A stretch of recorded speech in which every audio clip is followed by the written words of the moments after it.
morning, y'all. I'm Cammie Mueller with the North Carolina Republican Party, and this morning I'm joined today by Representative Bryan of District 88 in our North Carolina House of Representatives. This is just part of a series we've started to get to know our leaders, our statewide leaders, a little bit better. Perhaps a conversation like you would have if you joined them for coffee in the morning or if you were at their dinner table. So we're going to ask Representative Bryan a few questions and let us know what you think.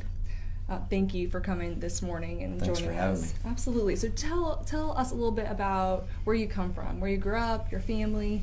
Yeah, well, I actually grew up here in Raleigh. Was born over at Rex Hospital and grew up. Part of my grown-up time was just down the street off Glenwood Avenue, and went through high school here. Went off to Chapel Hill, and then went and did a program called Teach for America. Taught in inner city Los Angeles. Went from there back to Duke to law school, and then moved down to Charlotte to practice law, and I've been there ever since. So you are both a Chapel Hill grad and a Duke grad. Right. So how do you reconcile basketball season?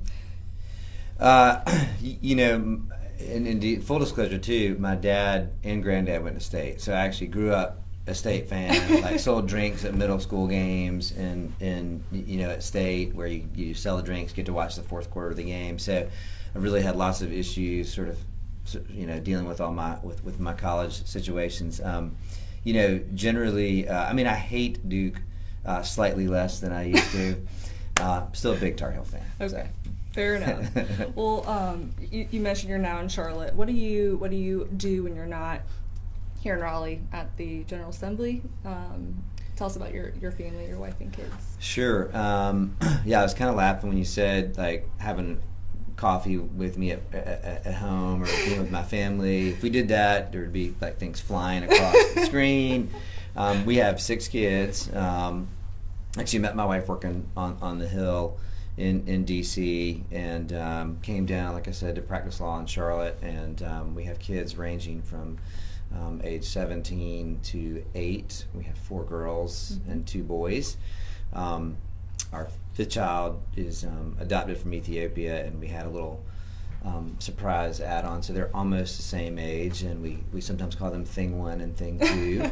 They're pretty, they can be pretty, they're a lot of fun, but they can be pretty destructive and you know, create some havoc around the house. But we have a big family, lots of crazy dinner time conversations. In fact, I have a running joke that I want to put a camera up in the corner and be like one of these reality TV shows because the conversations are, you know, always sort of ridiculous, and kids getting, you know, humorous fights about, you know, anything and everything. Right.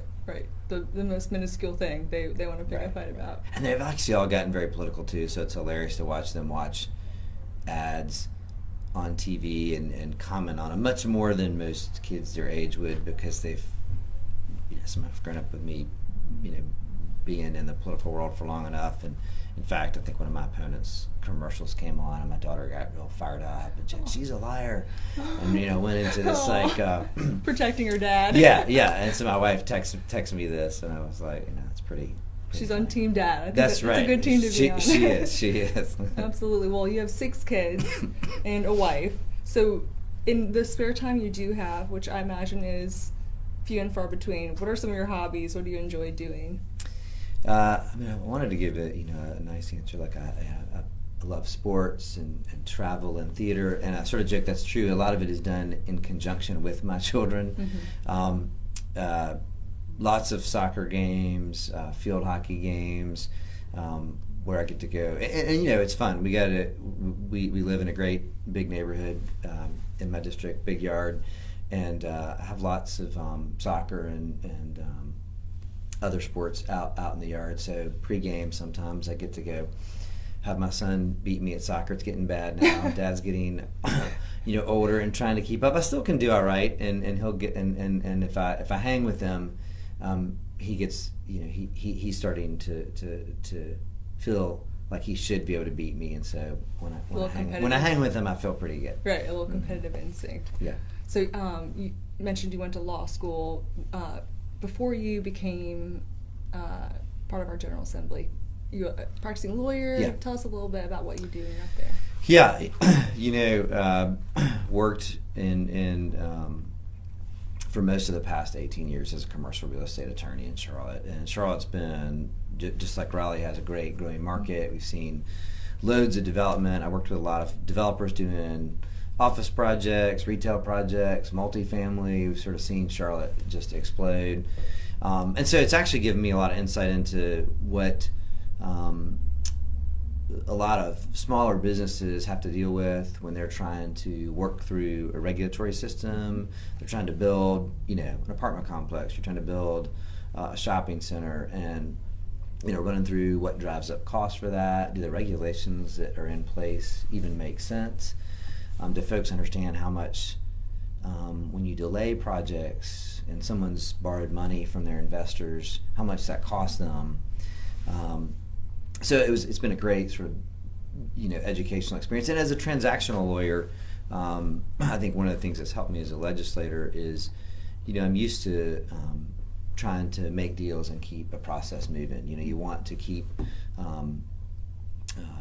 businesses being able to build their projects, and then you're always balancing competing demands like the health and safety of your residents, but you want not a static bureaucratic system, but a much more nimble and efficient system. And so I think practicing law in that regard has been a great help. And I'm actually at a new job right now, which I've only been there for about 2 months, but I work, a client that I worked with over the past 7 years, I'm now working at a healthcare company, and so that's been a great transition. I'm actually doing some new learning, and frankly, all these things, I see them every day on the government side, and so the learning that I do on the business side is extremely applicable.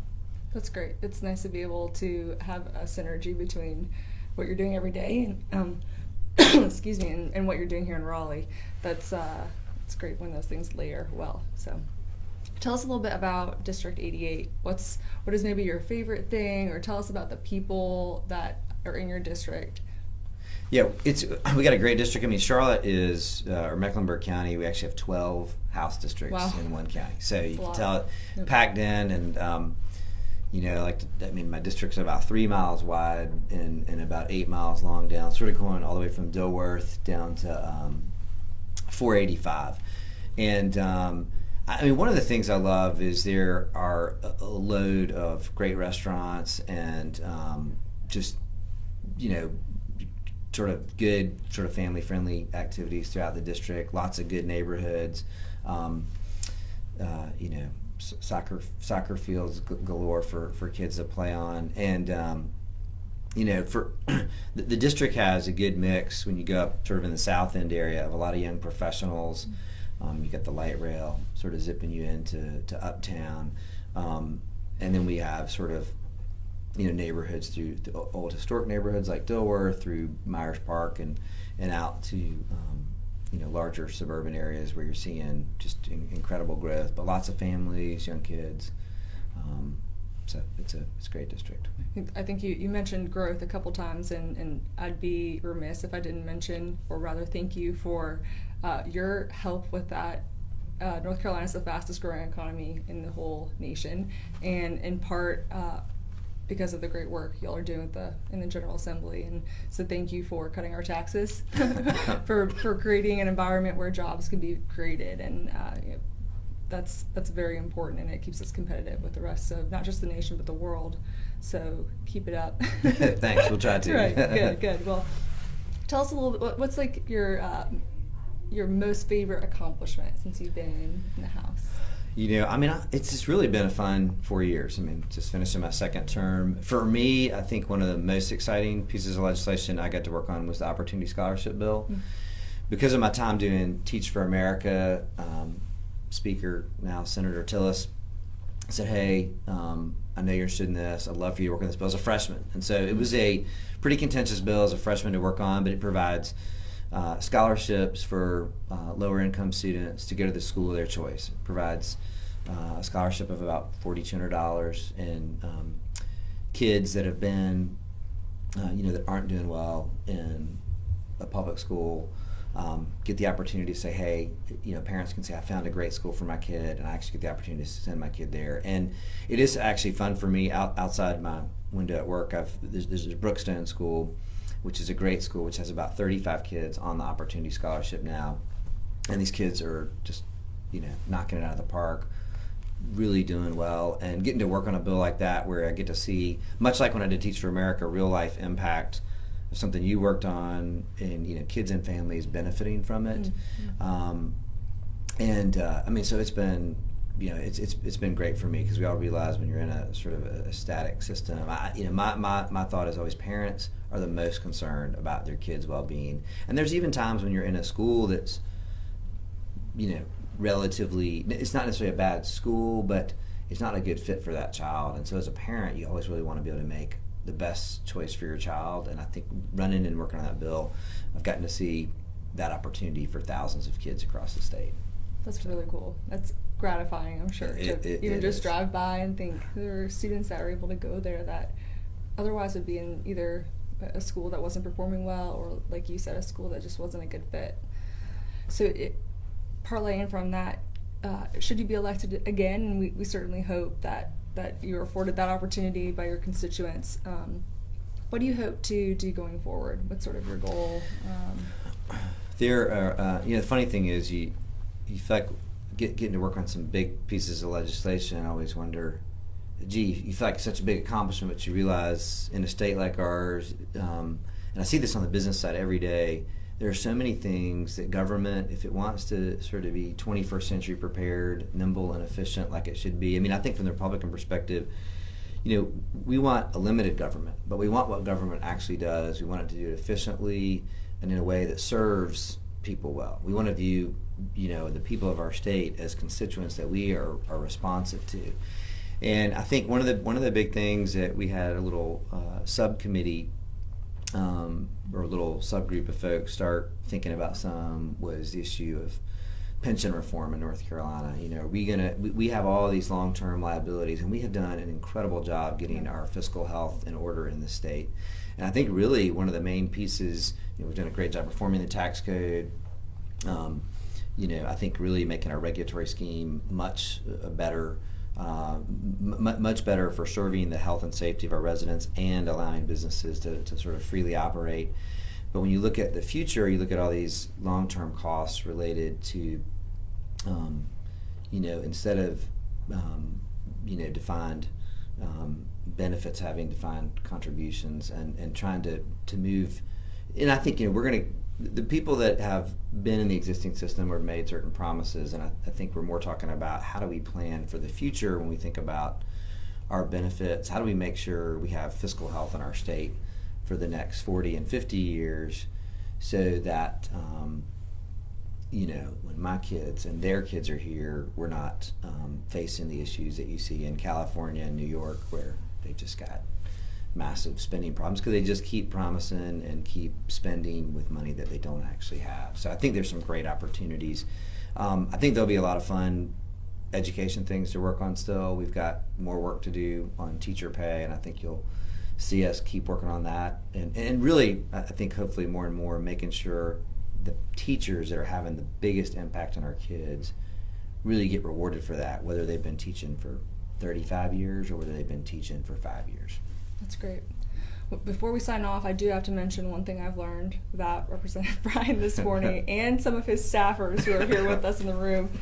He doesn't wear socks with his dress shoes, so you can't see them under the table. I won't pick him up. Right. But just so you know, he's not anti-sock, but you mentioned you have 6 kids. Some of it is a pragmatic. Can't find any matching socks. Right. So now you know. But thank you for joining us this morning with our Facebook Live. We're here live in Raleigh, North Carolina, and I'm here with Representative Rob Bryan. Thank you again for joining us. Thanks for having me,